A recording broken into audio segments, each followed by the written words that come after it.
تو اللہ تعالیٰ نے اس کا انعام روزے کا فرمایا کہ لعلکم تتقون، مجھے امید ہے کہ تم روزے کی برکت سے میرے دوست بن جاؤ گے، ولی اللہ بن جاؤ گے، صاحب تقوی بن جاؤ گے، میں تمہاری غلامی پر اپنی دوستی کا تاج رکھ دوں گا۔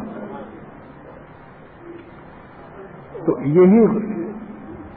یہی انعام اللہ تعالیٰ نے اللہ والوں کے پاس بیٹھنے کا رکھا ہے۔ کونوا مع الصادقین، اے ایمان والو تقوی اختیار کرو، مگر تقوی مشکل ہے، اس کو آسان کرنے کے لیے اہل تقوی کی صحبت میں رہو۔ جیسی صحبت میں رہتا ہے آدمی ویسا ہو جاتا ہے۔ بعض جاہل شاعروں کے صحبت میں تھے، اشعار کہنے لگے۔ ایک دیہاتی آیا مولانا شاہ محمد احمد صاحب رحمۃ اللہ علیہ کی خدمت میں، اور اس نے کہا کہ میں نے ایک شعر کہا ہے۔ اب دیہاتی ہل جوتنے والا، مگر شعر ایسا کہ ایک مولانا صاحب پان منہ میں رکھے ہوئے تھے، ان کا پان نکل پڑا اور سب شیروانی پر گر گیا۔ ایسا شعر گاؤں والوں کا، دیہاتی شعر، مگر وہ شاعروں کے پاس رہتا تھا۔ جیسی صحبت ہوتی ہے انسان ویسے ہی بن جاتا ہے۔ تو اس نے کہا کہ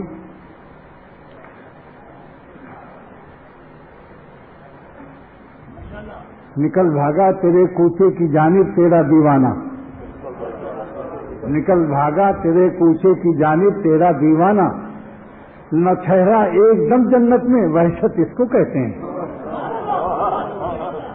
اس شعر کا فیچر کیا ہے؟ یہ شعر ایسے نہیں سمجھ میں آئے گا۔ اللہ تعالیٰ کی طرف سے اعلان ہوا کہ وہ جنت ہے، ادھر میں ہوں، میری کوچے میں آؤ گے یا جنت کے کوچوں میں؟ اس فیچر کو، مضمون کو سامنے رکھ کر اس نے شعر کہا، اس گاؤں والے ہل جوتنے والے نے۔ نکل بھاگا تیرے کوچے کی جانب تیرا دیوانہ، نہ ٹھہرا ایک دم جنت میں، عشق نہ ٹھہرا ایک دم جنت میں، وحشت اس کو کہتے ہیں۔ تو اللہ تعالیٰ نے عظیم انعام رکھا، اللہ والوں کے پاس بیٹھنے سے اللہ کی دوستی کا تاج مل جائے غلاموں کو، تقوی کی حیات مل جائے، گناہوں کی خبیث عادتوں سے قلب کو طہارت نصیب ہو جائے، قلب کا مزاج بدل جائے۔ میرے مرشد شاہ ابرار الحق صاحب دامت برکاتہم فرماتے ہیں کہ ایک شخص سردی سے کانپ رہا ہے، گرم گرم پیائے، گرم گرم کیا پیا؟ چائے کی ایک پیالی گرم گرم پی لی، سردی کم ہوگی۔ تو چائے کی ایک پیالی میں سردی دور کرنے کی خاصیت موجود ہے، گرم گرم۔ تو اللہ والوں کی ایمان کی گرمی سے ہمارا ایمان گرم نہیں ہو سکتا؟ کیا چائے کی پیالی اولیاء اللہ سے بڑھ جائے گی؟ ان کے پاس رہ کے تو دیکھو۔ شاہ عبد القادر رحمۃ اللہ علیہ نے ایک کتے پر نظر ڈال دی کئی گھنٹہ عبادت کے بعد دلی مسجد فتح پوری میں۔ وہ کتا دلی کے تمام کتوں کا شیخ بن گیا، سارے دہلی کے کتے اس کے پاس ادب سے بیٹھتے تھے۔ تجربے کی بات کہتا ہوں، جن لوگوں نے اللہ والوں کی جوتیاں اٹھائیں، ان کی خدمت کی، مخلوق نے ان کو پیار کیا، ان کی جن پر نظر اللہ والوں کی پڑی، اللہ تعالیٰ نے اللہ والوں کی نظر میں کرامت رکھی۔ تو اگر اللہ تعالیٰ توفیق دے تو کسی اللہ والے کے پاس رمضان گزار لو، تو ڈبل انجن کوئٹہ جب ریل جاتی ہے بلوچستان تو چوڑائی بہت ہے، تو ایک انجن پیچھے لگتا ہے، ایک انجن آگے لگتا ہے، پیچھے سے دھکا دیتا ہے، آگے سے کھینچتا ہے۔ جیسے بکرا قربانی کے لیے جب خریدا جاتا ہے تو آگے سے سبزہ ہرا لسن دکھایا جاتا ہے لسن، اور پیچھے سے ایک چھڑی چھوٹی سی آہستہ آہستہ وہ مارتا رہتا ہے۔ دو آدمی رہتے ہیں، کیونکہ بکرا اپنے وطن سے اب بے وطن ہو رہا ہے، پلا پلایا کسی کا ہوگا، اب دوسرا اجنبی آدمی لے جا رہا ہے، تو اس کو مشکل سے وہ چلاتا ہے، قدم اس کے اٹھتے نہیں، تو اس کو ایک لوسن دیا جاتا ہے اور ایک چھڑی رکھتا ہے پیچھے سے۔ تو ایسی ریل کے دو انجن اللہ تعالیٰ نے بھی دو انجن دیے کہ پردیس میں جا رہے ہو، ممکن ہے پردیس کی رنگینیوں میں تم غفلت میں نہ مبتلا ہو جاؤ، تو دوزخ کا مراقبہ کرو گے تو پیچھے سے بیت لگے گی، اور جنت کا مراقبہ کرو گے تو آگے سے لوسن ملے گا، لوسن جنت کی نعمتوں کا تفصیل سے اللہ تعالیٰ نے نازل فرمایا کہ حوریں ہوں گی اور دریا ہوں گے، شراب کی نہریں ہوں گی، دودھ کا دریا ہوگا اور پانی کا، اور یہ حوروں کے ڈیزائن تک پیش کیا کہ ان کی آنکھیں بڑی بڑی ہوں گی، حوروں کی ڈیزائن تک پیش کی تاکہ یہ نالائق ہمارے بندے جو نالائق ہیں وہ دنیا میں کسی عورت غیر محرم کی ڈیزائن کو دیکھ کر اپنے ڈیزائنر کو نہ بھول جائیں کہ چند دن کی بات ہے، اس کے بعد انشاءاللہ چند دن کا مجاہدہ ہے، ہمیشہ کے لیے عیش ہے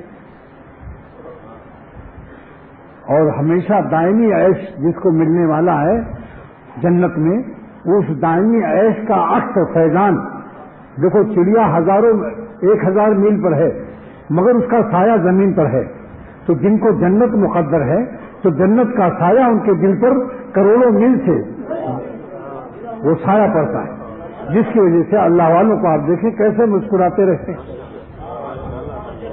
کیسے ہنستے رہتے ہیں، اور ان کے دل میں کیسا اطمینان رہتا ہے کہ پریشانی بھی ان کے پاس جاتا ہے تو کہتا ہے یہ میری پریشانی خود بخود بلا کسی دوا کے غائب ہو گئی۔ امریکہ سے صاحب آتے ہیں، ان کو ڈپریشن ہے، وہ کیپسول اور ٹکیا کھاتے ہیں، خانقاہ میں قدم رکھتے ہیں، کہتے ہیں یہاں ٹکیا وکیا سب ختم،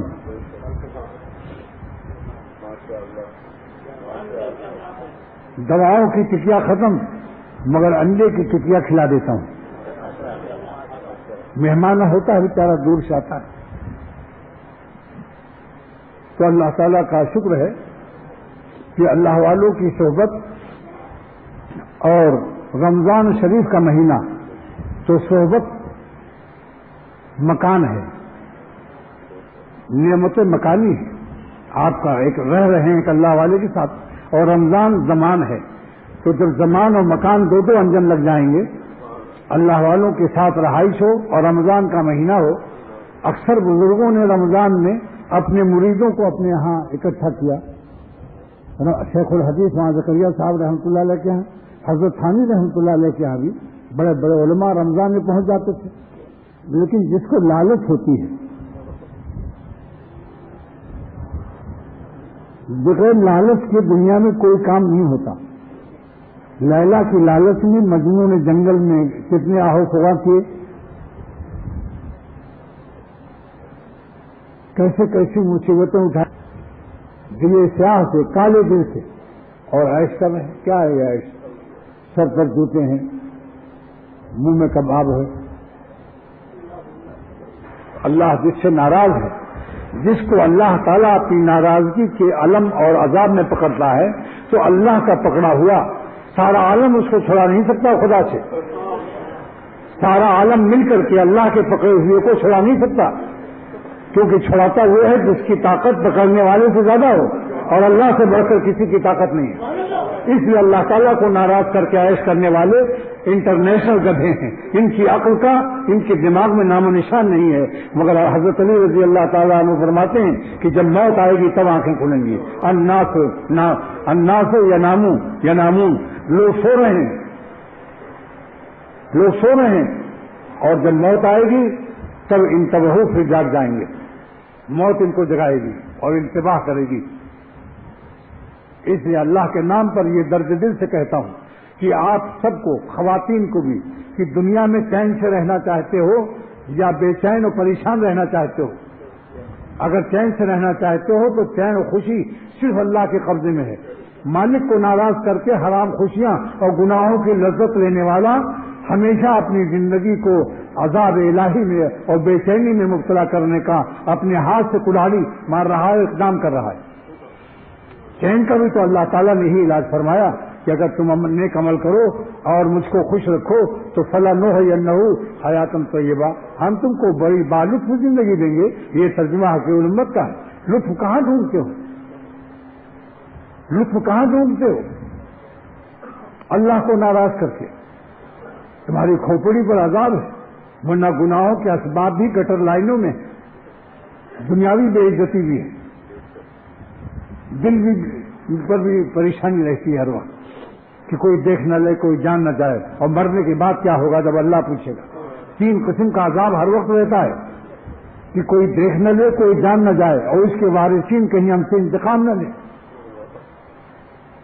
اور اگر اللہ کا اسی حالت میں موت آئی تو میں اپنے اللہ کو کیا منہ دکھاؤں، کیا جواب دوں گا جب اللہ پوچھے گا کہ تم نے اپنی زندگی کو اور اپنی جوانی کو کہاں ضائع کیا؟ زندگی میری دی ہوئی اور تم اپنی منمانی عائش کرتے تھے، مجھے آسمان والے کو بھلا کر زمین پر رہتے تھے۔ وہ زمین والا کیسے عیش میں رہے گا جو آسمان والے کو بلا دے گا؟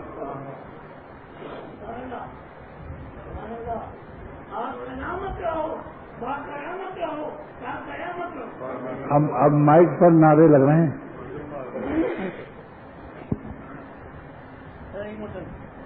آپ سلامت رہو، باقیامت رہو، تا قیامت رہو، اللہ پاک ان گلشن کو آباد رکھے۔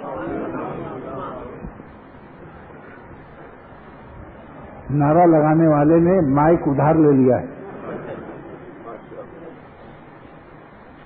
تو رمضان شریف کا مہینہ اگر زندگی میں ایک دفعہ صحیح کوشش کرو کہ کسی خانقاہ میں کسی اللہ والے کے یہاں بستر لگا دو اور یہ مصرع پڑھو، بستر لگا دیا ہے تیرے در کے سامنے۔ الحمدللہ اختر کو میرے رب نے توفیق دی، جوانی میں پہلی ہی ملاقات میں 40 دن میں نے اپنے شیخ کے پاس گزارا ہے، پہلی ہی ملاقات میں، مگر وہ چلہ آج تک مجھے مزہ دے رہا ہے۔ اللہ والوں کی نظر پڑی ہوئی ہے، جب آپ لوگ مجھے بغور دیکھتے ہیں، محبت سے دیکھتے ہیں، تو مجھے اپنے مشائخ بزرگان دین اور وہ اللہ والے یاد آتے ہیں جن کی صحبت میں اختر رہا ہے اور جن کی نظر محبت کی مجھ پر پڑی ہے۔ اس لیے یہ اللہ تعالیٰ کا شکر ادا کرتا ہوں، اپنا کمال نہیں سمجھتا۔ زمین پر سورج کی شعاع آ جائے، دھوپ آ جائے تو زمین اپنی روشنی پر ناز نہ کرے، سورج کی شعاؤں کا شکریہ ادا کرے۔ لیکن دھوپ میں اور آفتاب میں کیا نسبت ہے کہ دھوپ شعاع شمسیہ ہے، شعاع شمسیہ سورج کی کرن، لیکن سورج سے الگ ہے یا نہیں؟ آپ دھوپ کو سورج نہیں کہہ سکتے، مگر سورج سے الگ بھی نہیں کہہ سکتے۔ اب معاونی کا وہ شعر حل ہو گیا کہ خاصان خدا خدا نہ باشن، اللہ والے خدا نہیں ہیں لیکن وہ خدا جدا نہیں ہے، خدا سے الگ بھی نہیں ہو۔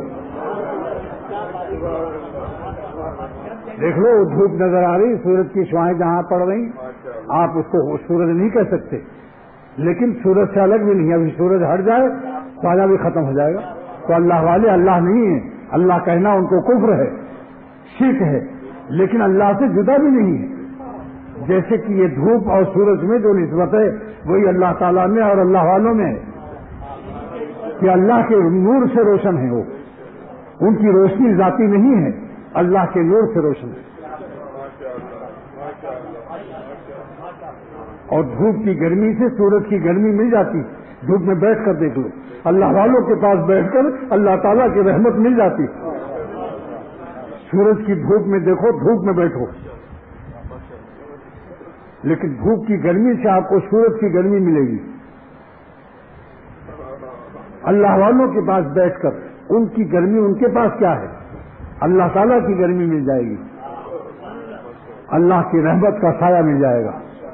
تو یہ مہینہ مبارک تھا اور آنے والا ہے اگلا جمعہ جو آئے گا وہ حالت رمضان میں ہوں گے آپ انشاءاللہ تعالی۔ اس لیے مشورہ دے رہا ہوں اتنے دن پہلے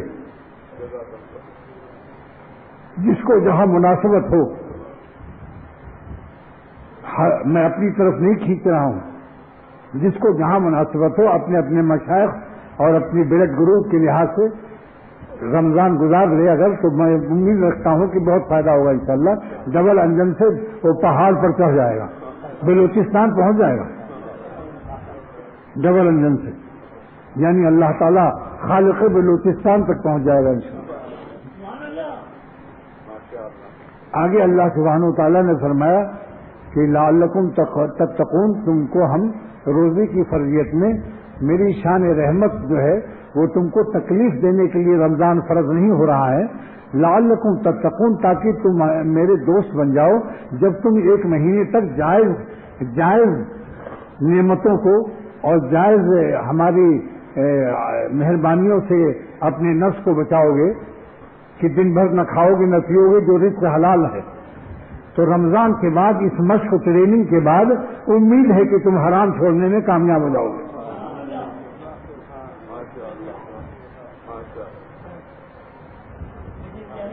لیکن رمضان میں دو بیماری ایسی ہے جس کی وجہ سے روزے کی برکت سے محروم ہو جاتا ہے، وہ بیماری بیان کرتا ہوں، مگر رمضان شریف کا ایک فضیلت بیان کرتا ہوں۔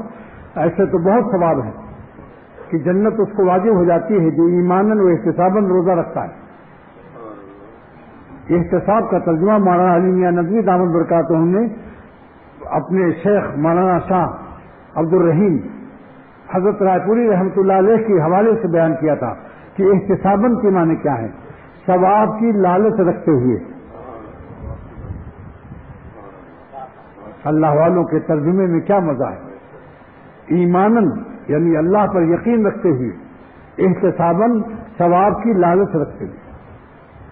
تو حقیق الامت مجدد ملت نے بہشت زیور حصہ نمبر 3 اس کو آپ لوگ پڑھ لیں، روزانہ 2-3 صفحہ ختم کر لیں تاکہ رمضان کے مسائل آپ کو محفوظ ہو جائیں،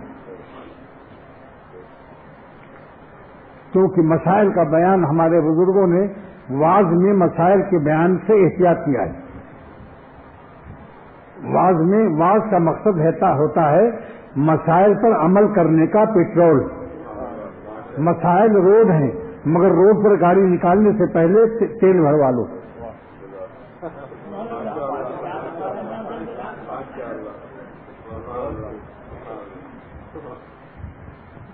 کیسے پیارے ہیں میرے شیخ۔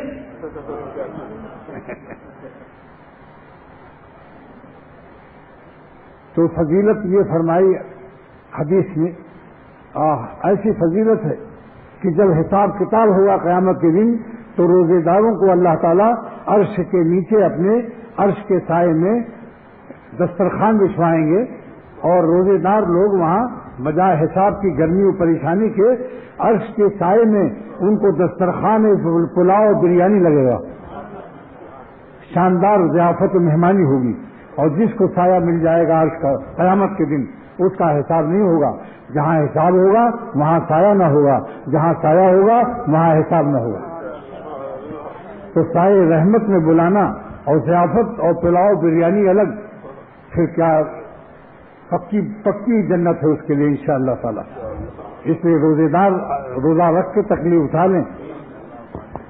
تو رمضان شریف میں کہ یہ فضیلت ایک ہی کافی ہے کہ عرش کے نیچے سائے میں دعوت ہوگی اللہ میاں کی کہ تم لوگوں نے پیٹ کو تکلیف دی ہے میری وجہ سے، اب کھاؤ نا، قیامت کے دن دیکھو سب حساب میں پسینے میں شرابور ہیں، اور تم کو ہم بوریت سے نکال کر سائے عرش میں بریانی کھلا رہے ہیں، دعوت تمہاری ہو رہی ہے۔ کتنی مبارک ہمت، اللہ تعالیٰ ہمت دے روزے داروں کو دو مزہ، ایک دنیا میں ایک آخرت میں۔ افطار کے وقت میں ان کو اتنا مزہ آتا ہے کہ افطاری کے وقت میں روزے دار اور غیر روزے دار کے چہرے سے پہچان لو گے۔ اگر کوئی روزہ نہیں رکھا پھر بھی ٹھوس رہا ہے کہ یار اب یہ دہی بڑا کون چھوڑے، تو اس کا چہرہ بتا دے گا اس ظالم نے روزہ نہیں رکھا۔ ایک نور ہوتا ہے، نور روزہ، چہرے پر ایک چمک ہوتی ہے۔ لیکن افطاری کی دعوتوں کی وجہ سے جماعت کی نماز چھوڑنا جائز نہیں ہے۔ کہیں پارٹی ہو، افطار پارٹی نام ہے اس کا، اب وہاں دہی بڑا وغیرہ سب تمام اتنا زیادہ ڈش ہے، اور اب ان کی جماعت کہیں فکس نہ ہو جائے، لہذا جماعت سے نماز پڑھ کے پھر دوبارہ اس کا کیا نام ہے، دوبارہ کھانا کھانے کا نام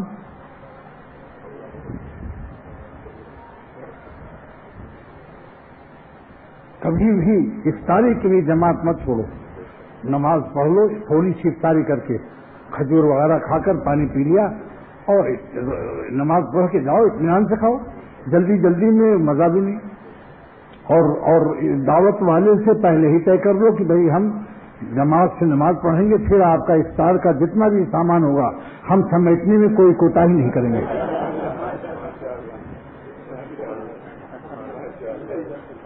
اس کو تاکہ میزبان بھی خوش ہو جائے بیچارہ، ورنہ وہ ڈرے گا اتنی محنت سے پکوایا اور یہ سب مل جا رہے ہیں جماعت سے، ان سے وہ جماعت پڑھ کے پھر آتے ہیں۔ آپ اطمینان رکھیے، ہم آپ کی افطاری سمیٹنے میں ذرا بھی کوتاہی نہیں کریں گے، پہلے ہی سے وعدہ کر رہے ہیں۔ پھر آ کے خوب کھاؤ، چاہے عشائیہ نہ کھاؤ، افطاریہ کھا لو، وہ بھی یاد کرے آئندہ افطاری کی دعوت دینے میں، کچھ چھوڑو ہی مت، خوب ڈٹ کے کھاؤ۔ اور اتنا کھانا افطاری یا رمضان میں اتنا ہوس سے اور حبک کے کھانا کہ جس سے سجدے میں دہی بڑا نکلنے لگے، ادھر تو کہیں اللہ اکبر، اللہ بڑا ہے اور سجدے میں جا رہے ہیں، ادھر دہی بڑا کہتا نہیں پہلے میں نکلوں گا۔ اتنا کھانا بھی جائز نہیں، اتنا کھاؤ کہ تراویح پڑھ سکو، یہ نہیں کھا کے اور نیند آ گئی، کھٹی ڈکار آ رہی، چورن کھا رہے ہیں، سیوی نہ پی رہے ہیں، اتنا کھانا کی کیا ضرورت ہے؟ اتنا کھاؤ جتنی بھوک ہو، جو ہضم کر لو۔ معدے کو تکلیف دینا یہ بھی حرام ہے۔